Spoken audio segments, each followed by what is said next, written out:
Hello everyone, welcome to Dr. B.R. Ambedkar Open University. I am Dr. Kalwayanita, Assistant Professor, Department of Mass Communication and Journalism, Osmania University.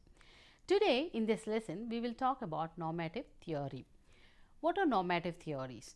Why are they important? Western theories of mass communication was propounded by Suburchan and Peterson and as well as Schramm in their book, The Four Theories of Press.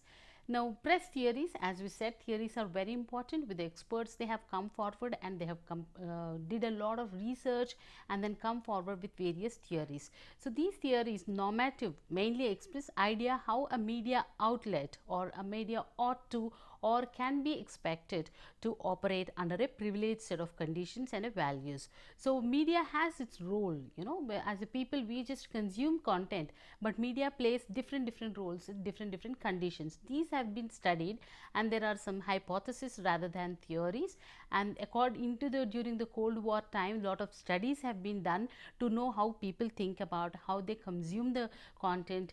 Keeping all this, they did a lot of research and come up with these theories. So, they do not take into account the public service model of print or the electronic media widely accepted in Western European and in many countries of Asia and Africa. So, there are various models and theories came after these normative theories, but initially beginning these were the four normative theories that were worldwide accepted. Let us look at them, what they are and why they are very important to know.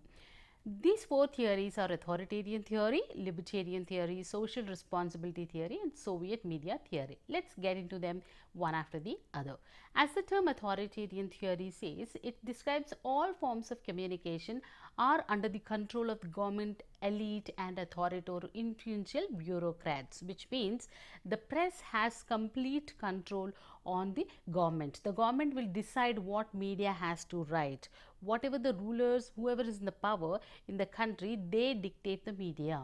The authorities have all rights to permit any media control. If they wanted to censor them, they censor. They tell whatever is reported, supposed to be reported, they have to report that only. They cannot go beyond the permission of the government. If any media, for example, violates these government policies against the license, then the authority has all right to cancel their license and revoke it. So, the government has all rights to restrict any sensitive issue from the press. So, maintain peace and security as per their understanding. They say it is for the peace and security of the nation. That is how the authoritarian theory describes how press is in the authoritarian world. So, the role of press is very limited here because the supreme power is the king and there is a lot of dictatorship that you see during the World War II. We mostly find this kind of thing. Anybody writing against the government, they were punished. Nobody should be questioning them. So, few countries blocked WikiLeaks also. These days also there are certain countries, that we are very popular in social media. Some of the countries do not allow their people to use social media or any kind of other outlets other than the government organization. So, this theory is still existing in some of the countries today as well. So, these kind of countries who control the press completely, they are called authoritarian, fall into the category of authoritarian theory. Then comes the libertarian theory, which is completely opposite to the authoritarian theory. In the authoritarian theory, we saw the government takes complete control over press, whereas here in libertarian theory, it's are against the authoritarian thoughts, as means information is knowledge and knowledge is power, what they believe is, and libertarianism is free from any authority or any control of censorship. The libertarianism is an idea of individualism and limited government which is not harmful to others. So, in this theory, people are more enough to find or judge good ideas from or bad. They decide what is important for people and they are fully free to write anything. Lead to them find out what are the good and bad. The press should not restrict anything, even a negative content, may give knowledge and can make better decision whilst worse situations. The libertarian thoughts are exactly against the opposite of the authoritarian, and which means the authoritarian theory says all forms of communication work under the control of the government or elite like king, but here complete freedom is provided to the press to write whatever they feel is important for people and they must know. Here the media should have complete freedom is a concept, and they should be free even to criticize the government to an extent, and again ideas expression should not be suppressed by censorships, and journalists should have a freedom within the media organizations. All these are the methods in which this particular theory can be looked at. The strength and weaknesses of this is that the press freedom will be giving more freedom to media. See, if you completely control media also there is a problem, if you give too much freedom to media also is a problem. So, that is what this theory says. And to reveal the real things happening in the society without any censorship or any authority blockage, it could lead to lot of problems. So, a reliable with US media traditions in some of the parts of the country world also we have certain media who has that kind of a freedom, not completely but to some extent better freedom than the authoritarian countries. Then comes the social responsibility theory. Here the term, as it says, it's about mostly practiced in the third world countries, which are also called as developing media or developing countries.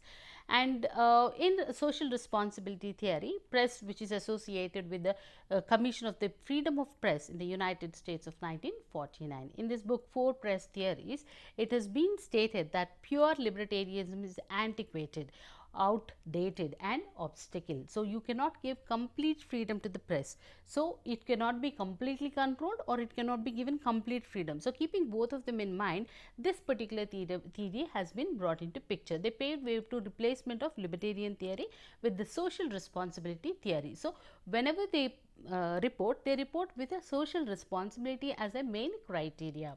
Freedom is given to an extent where it is required, not beyond the limits. So, most of the countries follow this. In third world countries, especially developing countries like us also follow that. You have a freedom of press as well as you have restrictions on the press also. There is a privacy of every individual which needs to be respected. So, keeping all these things, this is how this particular theory has been designed. Public panels and media should accept any obligations from public interferences or professional self-regulations or both.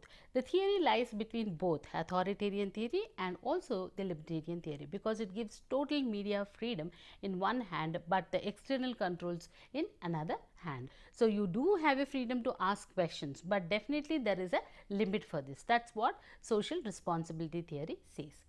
Then comes Soviet media theory. The government undertakes or controls the total media and communication to serve working class and their interests. So, here new term has come. So, the fourth category, which is about Soviet media theory, it talks about working class. Who are they? Why are they important? This theory says the state have absolute power to control any media for the benefit of people. They put end to the private ownership of the press and the other media. The government media provide positive thoughts to create a strong socialization society, as well as provide information, education and entertainment, motivate and mobilization, because people are power and whatever they require, media has to provide, but it should be at the benefit of those people. And mainly in this theory, the working class is given a lot of importance, because they contribute a lot to the growth of the nation. So, here is the public who is encouraged to give feedback, which is very, very important for the growth of any nation, which would be able to create interest towards the media. Definitely, you write a letter to the press and you do not get any reply, you would not feel like writing again. But if you have a response coming from the media, you would like to take your complaints or your issues to them, and then that is why we have this letters to the editor column where people can write to them. So, like this, media has been provided an opportunity so that people can also get back to media and media replies to them. So, this kind of a connectivity is being spoken in the fourth theory. So, when we talk about the first theory, which is about the complete freedom, about the authoritarian theory where we discussed. The second one is the libertarian theory, where lot of liberty and freedom is given, where press is not being completely under control and they have a full freedom to write whatever they want to. Then comes the social responsibility theory, where media in the third world countries it is mostly used, where you have the third world countries having that control over the media, providing whatever is required, at the same time having a control what to communicate and what not to, And fourth category is the Soviet media theory, where you have a working class which is given more importance and their opinions are highlighted and taking the country in the name of these people so that the country can get the better improvement. So, the four press theories explain how the state and the media relate to each other. So, there has to be a connectivity between the state and the media, from state control under authoritarian to complete freedom under libertarian theory. Each suit different political systems, and the final takeaway of this is press never functions in isolation. It is always shaped by the government and society it operates in. So, keeping all these points, these theories have been developed. Hope you understood. Thank you.